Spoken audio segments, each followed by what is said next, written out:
আগামী ত্রয়োদশ জাতীয় সংসদ নির্বাচনকে সামনে রেখে সুনামগঞ্জ ১ আসনের ৪টি উপজেলায় কার্যক্রম চালিয়ে যাচ্ছেন প্রার্থীরা।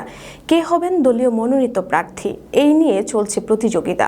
এতে করে দলীয় কার্যক্রম বৃদ্ধি পাচ্ছে। আমাদের সুনামগঞ্জ প্রতিনিধি সাইফুল্লাহর প্রতিবেদনে দেখুন বিস্তারিত। দর্শক, এই মুহূর্তে উপস্থিত হয়েছি তাহিরপুর উপজেলার আগামী ত্রয়োদশ জাতীয় সংসদ নির্বাচনে বাংলাদেশ জাতীয়তাবাদী দল বিএনপির 7 জন প্রার্থীর নাম শোনা যাচ্ছে। মাহবুবুর রহমান সরকার মনোনয়ন প্রত্যাশী। চলুন দেখি বিস্তারিত। আমি মোহাম্মদ সুজন মিয়া, আমি বর্তমান বাজার সরকারি ডিগ্রি কলেজ ছাত্র দলের আহ্বায়ক। সুনামগঞ্জ 1 আসনে 7 জন প্রার্থীর নাম শোনা যাচ্ছে। আপনি কাকে পছন্দ করেন? ধন্যবাদ আপনাকে।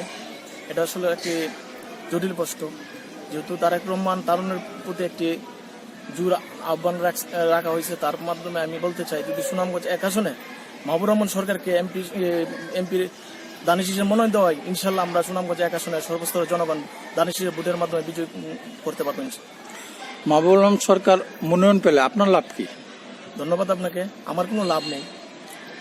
সুনামগঞ্জ 1 আসন বাটি অঞ্চল, এখানে দিনমজুর শ্রমিক, তাদের যে আশা আকাঙ্ক্ষা, এই আশা আকাঙ্ক্ষা যদি প্রতিফলন ঘটাতে হয়, তাহলে মাহবুবুর রহমানের কোনো বিকল্প নেই। এটাই আমার লাভ। আমার নাম মোহাম্মদ জিল্লুর রহমান, তাহিরপুর উপজেলা বালেজুরি ইউনিয়ন যুব দলের সভাপতি। 7 জন প্রার্থীর নাম শোনা যাচ্ছে, আপনি কাকে পছন্দ করেন? 7 জন প্রার্থীর মধ্যে ক্লিন ইমেজ প্রার্থী হিসাবে এলাকার যে জনগণ যেভাবে ক্লিন ইমেজ সৎ ব্যক্তি চায়, এর মধ্যে মাহবুবুর রহমান সরকারকেই আমরা চাই। কেন মাহবুবুর রহমান সরকারকে পছন্দ করেন? উনি সৎ এবং ক্লিন ইমেজ ব্যক্তি। উনি জনগণ দরদি, মানুষের বিপদে আপদে ওনাকে সবসময় পাওয়া যায়। ওনার কাছে কোনো সাদাবাজির, কোনো টেন্ডারবাজি, কোনো এই তালিকায় উনিও নাই। উনি সমস্ত জিনিস পছন্দ করেন না। মাহবুবুর রহমান সরকার মনোনয়ন পেলে আপনার লাভ কি? আমার লাভ বলতে জনগণের লাভ। আমি একজন সৎ ব্যক্তি পাইলাম, একজন সৎ ব্যক্তি পাওয়াই এটাই আমার লাভ। আমি মোহাম্মদ রায়হান উদ্দিন, গ্রাম বড়দল, তাহিরপুর উপজেলার।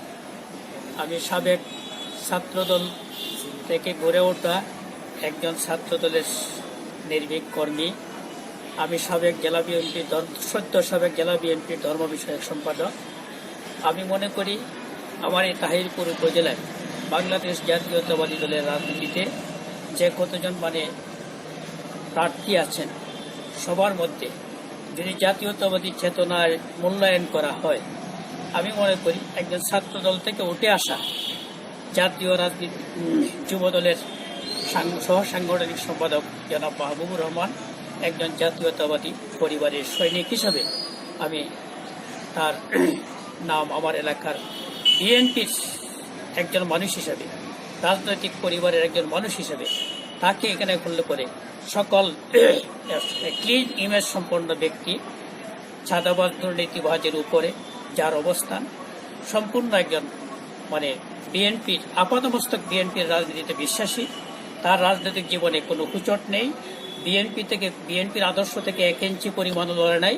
আমরা মনে করি সুনামগঞ্জ 1 নির্বাচনী এলাকা আমি দীর্ঘদিন কাজ করেছি প্রয়াত নেতা, জননন্দিত নেতা নজির হোসেন সাহেবের সাথে। আমার বিশ্বাস এই জগৎ থেকে প্রতিটি গ্রামে গ্রামে আমি সবার সাথে আমার সুপরিচিত, আমি সবার ঘরে ঘরেই যাই। কিন্তু মানুষ এখানে আজকে যে চিন্তা ভাবনা করতেছে, জাতীয়তাবাদী পরিবার, কিছু লুটতরাজ আছে, লুটতরাজের চিন্তা ভিন্ন।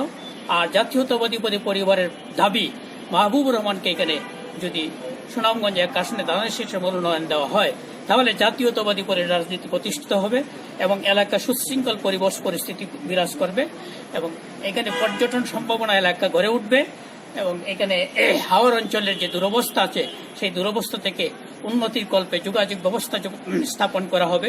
সেই সুবাদে আমাদের সুনামগঞ্জ 1 নির্বাচনী এলাকার তাহিরপুর উপজেলার আমি একজন ছাত্রদল থেকে গড়ে ওঠা একজন সৈনিক হিসেবে আমি মনে করি আমাদের ভারপ্রাপ্ত চেয়ারম্যানের কাছে আমাদের দাবি যে আমাদের যে নেতা, একজন ছাত্রদল থেকে গড়ে ওঠা আজকে যুবদল নেতা কেন্দ্রীয় পর্যায়ে, তাকে যদি এখানে সম্পূর্ণভাবে ক্লিন ইমেজ সম্পন্ন ওনাকে যদি এখানে মনোনয়ন দেওয়া হয় তাহলে শতভাগ আশা করা যায় উনি এখানে নির্বাচিত হবেন।